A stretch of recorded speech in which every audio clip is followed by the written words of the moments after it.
Assalamualaikum warahmatullahi wabarakatuh. Waalaikumsalam warahmatullahi wabarakatuh. Apa kabarnya hari ini anak-anak? Baik. Baik, Bu. Baiklah, hari ini kita akan melanjutkan materi kita tentang teks anekdot. Sebelum memulai pembelajaran pada hari ini, ada baiknya kita berdoa terlebih dahulu. Silakan kepada Triska untuk memimpin doa pada hari ini. Baiklah teman-teman, sebelum kita memulai pelajaran hari ini, ada baiknya kita berdoa menurut kepercayaan masing-masing. Berdoa dimulai.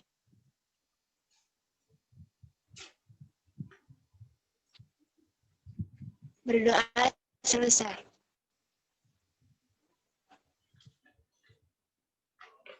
Oh iya, jangan lupa untuk mengisi daftar hadir yang ada di grup WA tadi ya.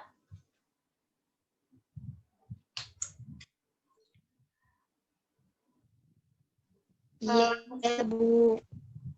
Ya, Bu. Langsung saja, adapun tujuan pembelajaran kita pada hari ini, yaitu kita akan mengetahui dan memahami apa saja definisi dari teks anekdot. Selanjutnya, kita juga akan memahami struktur dari teks anekdot, dan juga kita akan memahami apa saja kaidah-kaidah kebahasaan yang ada pada teks anekdot. Langsung saja.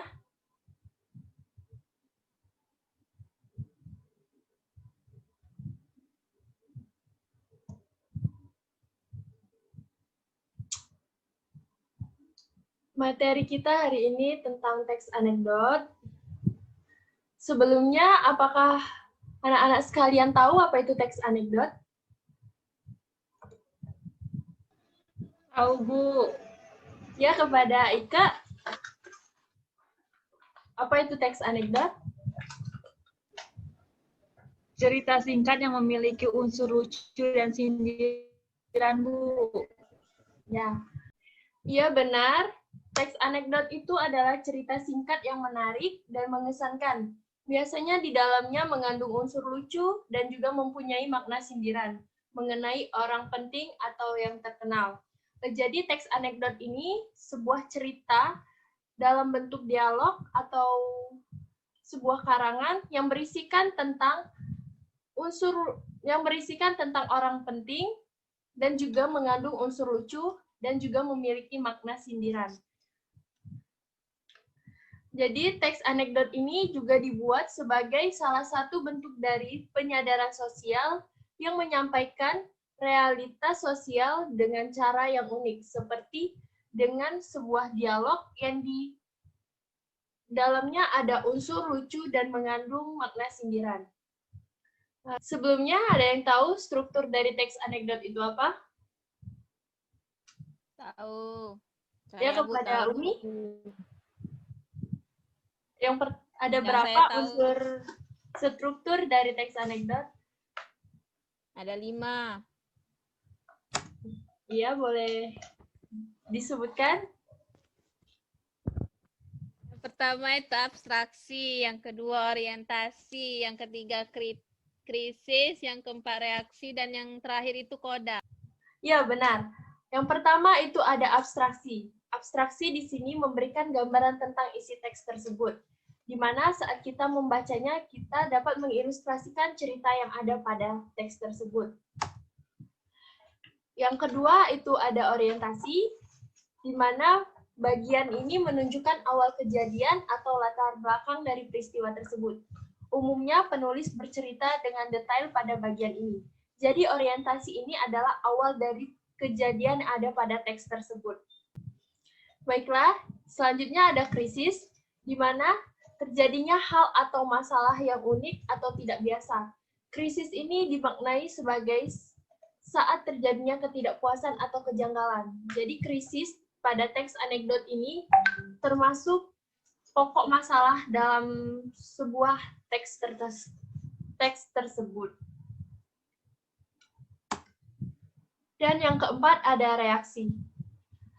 Reaksi ini sangat berhubungan erat dengan krisis karena reaksi ini merupakan cara menyelesaikan masalah yang timbul pada bagian krisis.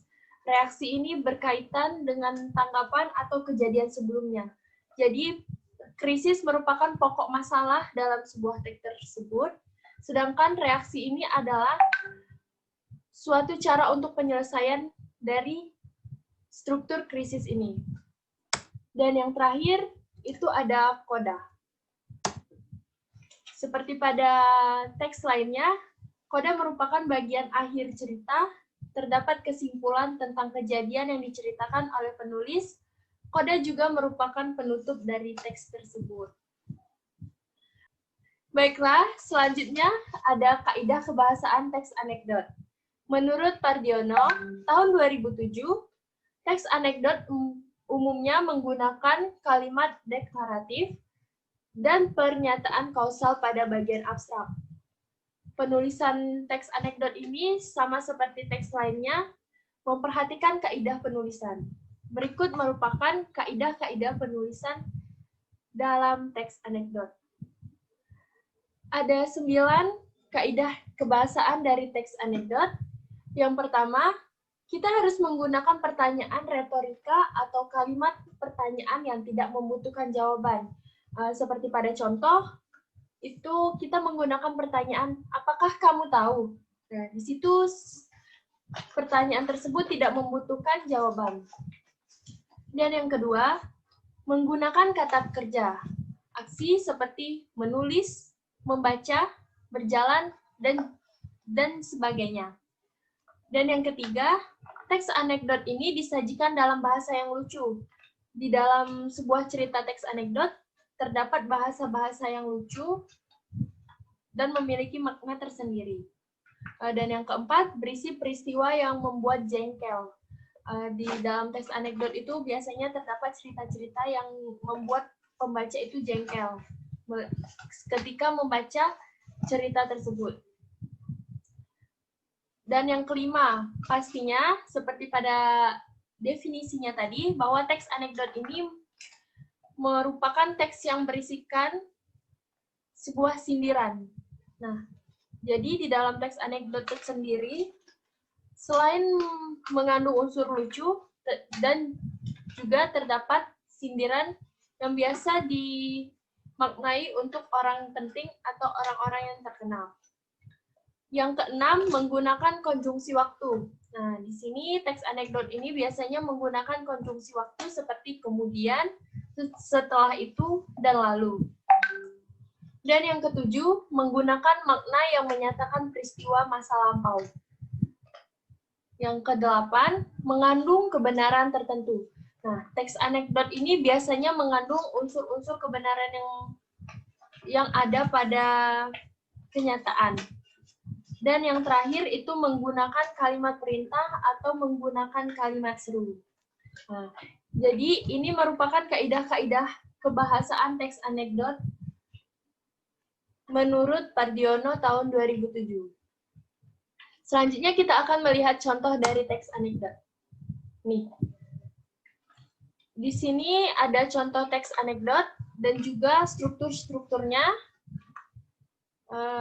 Ibu minta untuk 2 orang membaca contoh teks ini sebagai pelapor dan polisi. Siapa yang ingin membaca? Saya, Bu. Baiklah. Kepada Desi dan Triska ya. Ibu minta tolong untuk bacakan contoh dari teks anekdot ini. Siapa yang menjadi pelapor? Saya, Bu. Oke, Desi pelapor dan Triska jadi polisi ya. Pak, saya kemalingan. Kemalingan apa? Mobil, Pak. Tapi saya beruntung, Pak. Kemalingan beruntung? Iya, Pak. Saya beruntung karena CCTV merekam dengan jelas. Saya bisa melihat dengan jelas wajah malingnya.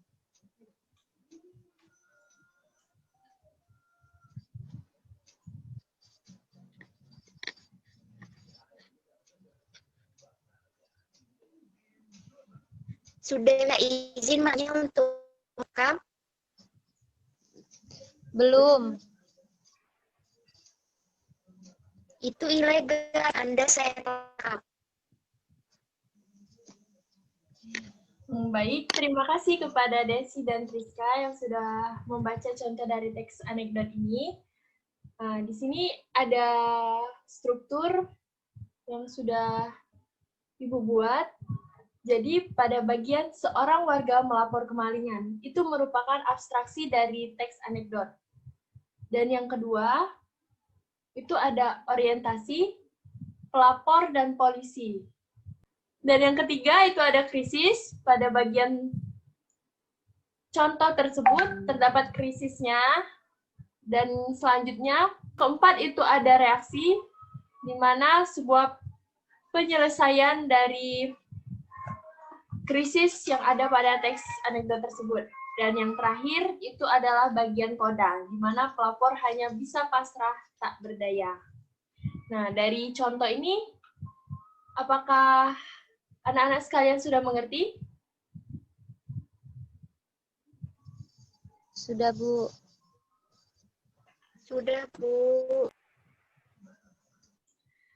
Jika sudah bisa dipahami dan dimengerti, kita akan mengerjakan tugas.